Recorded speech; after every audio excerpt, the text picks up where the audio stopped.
கிறிஸ்துவுக்குள் மிகவும் பிரியமான தேவனுடைய பிள்ளைகளே, இந்த நாளிலும் தேவனாகிய கர்த்தர் உங்களுடைய இதயத்தின் பாரங்களை, வேதனைகளை தேவன் பார்த்து உங்களை அவர் விடுதலையாக்குவாராக.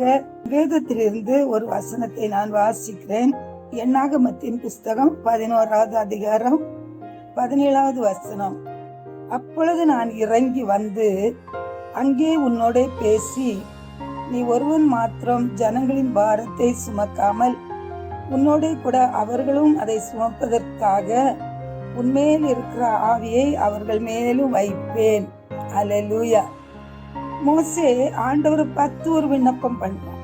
இந்த ஜனங்கள் எல்லாரையும் நான் ஒருவனாய் தாங்க கூடாது, எனக்கு இது மிஞ்சின பாரமாய் இருக்குது, உம்முடைய கண்கள்ல எனக்கு தயவு கிடைத்ததானால் இப்பொழுதே என்னை கொன்று போடும் என்று அவன் ஜெபிக்கிறான் பாருங்க.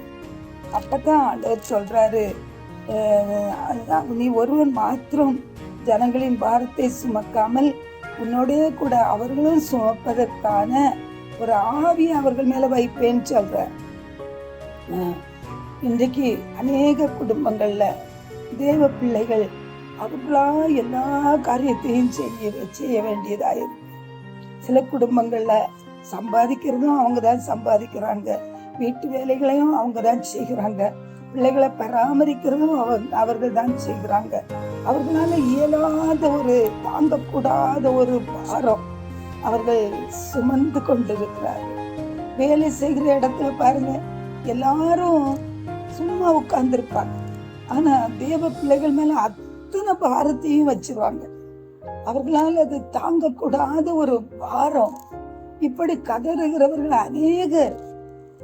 அதே மாதிரிதான் மோசேயும் ஆண்டவரை நோக்கி கதறின, ஆண்டவரே இந்த காரியத்தை என்னால சுமக்க முடியாதப்பா, என்னால முடியாது, என்னுடைய ஜீவனை நீர் எடுத்துக்கொள்ளும் சொல்றான். அந்த அளவுக்கு அவனுக்கு அது வேதனையா இருந்தது. ஆனா கர்த்தர் சொல்றாரு, நீ ஒருவன் மாத்திரம் இதை சுமக்காதபடி அவர்களும் அதை சுமப்பதற்காக உன்மேல் இருக்கிற ஆவியை அவர்கள் மேலும் வைப்பேன் அப்படின்னு சொல்லி. ஆமென். உனக்கு உதவி செய்யும் மனிதர்களை நான் எழுப்புவேன், உன்னுடைய இருதயத்துக்கு ஏற்ற மனிதர்களை நான் எழுப்புவேன். தாவீதுக்கு பாருங்க, உதவி செய்யும்படி அவனுக்கு சேனை சேனையா கர்த்தர் ஜனங்களை எழுப்பி கொடுத்தார். அல்லேலூயா.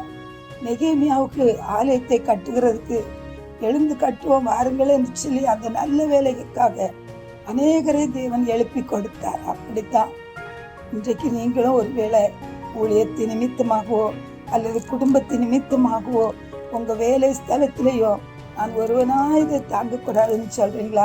ஆண்டவர் சொல்றாரு, உங்களுக்கு உதவி செய்யக்கூடிய மனிதர்களை நான் எழுப்புவேன், உங்களுக்கு உதவி செய்யக்கூடிய இருதயங்களை நான் எழுப்புவேன். அல்லேலூயா.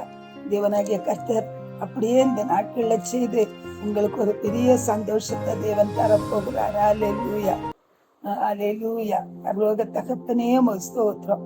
நம்முடைய பிள்ளைகள் ஆண்டவரே எந்த இடத்துல பாரத்தை தாங்க கூடாதபடி கதறுகிறார்களோ அந்த காரியத்துல தேவனாகிய கர்த்தர் அவர்களுக்கு நீ உதவி செய்ய வல்லமை உள்ள ஒரு அப்பா. ஆண்டவரே உங்களுடைய வாக்கு தத்தத்தின்படியே அவர்களுக்கு உதவி செய்யும் மனிதர்களை எழுப்பி கொடுத்து ஆண்டவரே அவர்களை சந்தோஷப்படுத்துவீர். அவருடைய பாரத்தை நீர் எடுத்து போடுவீராக. உங்களுடைய நாமத்தை மகிமைப்படுத்துவீராக. இயேசுவின் நாமத்தில் ஆமென்.